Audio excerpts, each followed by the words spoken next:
Кипријанова и од председателот на Универзитетскиот сенат Саво Кливовски.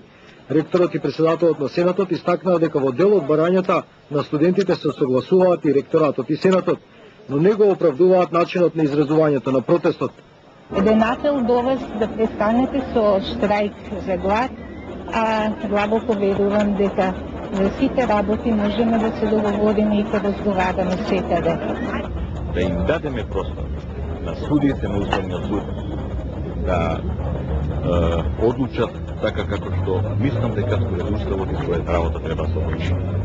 Ректоратот и сенатот се состав дека универзитетот треба да биде фактор на интеграција, а не на дезинтеграција на Република Македонија. Денеска штрекувачите со глад имаат подршка и од средношколците од Штип, како и од неколку стотици студенти и средношколци од Скопје. Студентите од Педагошкиот и од Рударско-геолошкиот факултет од Штип и денеска претходно заминаа во Скопје со еден автобус и минибус обезбедени од страна на градоначалникот Томо Миташев, кој на вчерашната средба со студентите им изрази целосна поддршка на нивните барања. Дел од студентите од факултетот за туризам и угостителство од Охрид денеска мирно протестираа низ улиците на градот. Ним им се приклучи и одреден број стечени работници и други невработени лица кои на претходно одржаниот собир, како што ни рекла, одлучија во понеделник на 10 март да организираат немирни протести. Во врска со денешната интервенција на полицијата во паркот Жена Борец, каде се наоѓаат штрекувачите со глад, Министерството за внатрешни работи пред малку издаде соопштение. Не навлегувајќи во определбата на организаторот да штрајкува со глад, Министерството за внатрешни работи, се вели во соопштението, не дозволи поставување шатори на наведеното место од следниве причини. Влегувањето во зоната на паркот е спротивно на Законот за заштита и унапредување на животната средина, зашто до јавноста и до полицијата се обратија повеќе владини и невладини институции, барајќи законот да се почитува.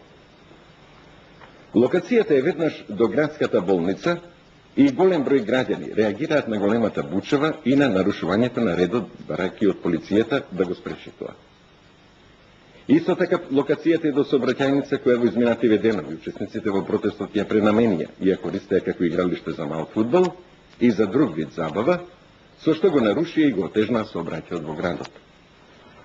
Потоа оваа локација нема санитарни услови за кампување. Издадената согласност од градскиот архитект од страна на надлежните служби е оценета како невалидна и спротивна на законските прописи. Министерството за внатрешни работи, исто така покажувајќи толеранција во изминативе денови, укажува дека во иднина ќе ги преземе сите потребни мерки за да се овозможи нормално одвивање на редот и животот во градот. Во интервјуто за македонската телевизија, ректорот на Универзитетот Свети Кирил и Методи, професор доктор Радмила Кипријанова, ги изнесува своите гледања на состојбите што настанаа со донесувањето на Законот за употребата на јазиците на Педагошкиот факултет во Скопје.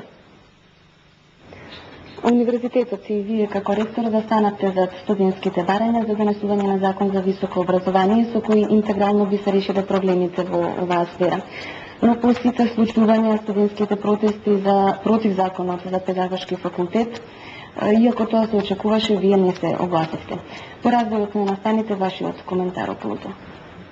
Ние застанавме зад барањата на студентите за донесување на законот за високо образование, токму заради тоа што оцениме дека со донесување на законот за високо образование интегрално ќе бидат решени сите проблеми во високото образование и воопшто не е ерес ниту греф универзитетот да го бара тоа и навистина, ако тие барања не биле разбрани во нивната есенцијална природа, тоа е нанесување греф на универзитетот.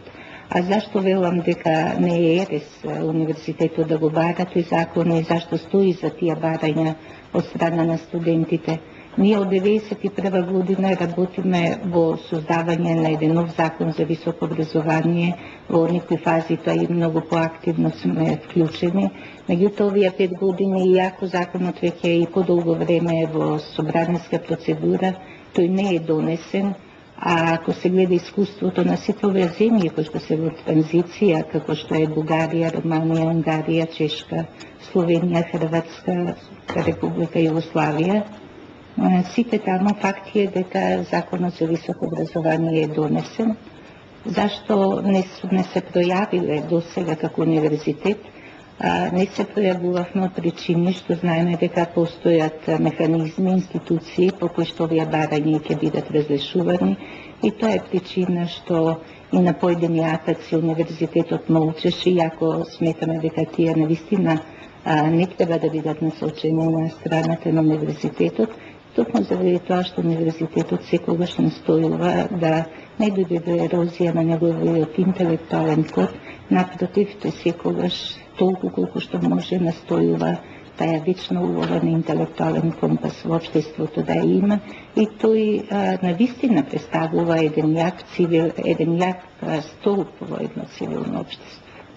Па јас сакам да бидам многу децидна. Ние застанавме за студентите, ценејќи дека студентите се наше неделиво ткиво, застанавме за нивните барања за донесување на законот на високо образование и интегрално решавање на сите проблеми, вклучувајќи го тука и проблемот со педагошкиот факултет во Скопје. Меѓутоа, никогаш не сме застанале и напротив, сме против тоа, против сите обиди од која страни да доаѓаат, а да се во функција на политичка и партиска манипулација. Денес имавте средба со вашите студенти на самото место на штрајкот. Што произлезе од таа средба? Па ја морам да ви кажам дека секогаш младото студентско ткиво, кој што велам неделив дел представува на универзитетот, секогаш имам респект кон тоа ткиво и кон младиот човек, затоа што мислам дека младиот човек, независно на која националност припаѓа, тој има исти желби, исти навики, има исти интереси и кога нив би им се оставил светот, тие сигурно би покажала дека не сека да се делат по било чија основа. Што беше она што денес заедно со господинот председател на Сенат не натера да отидеме меѓу тие млади луѓе.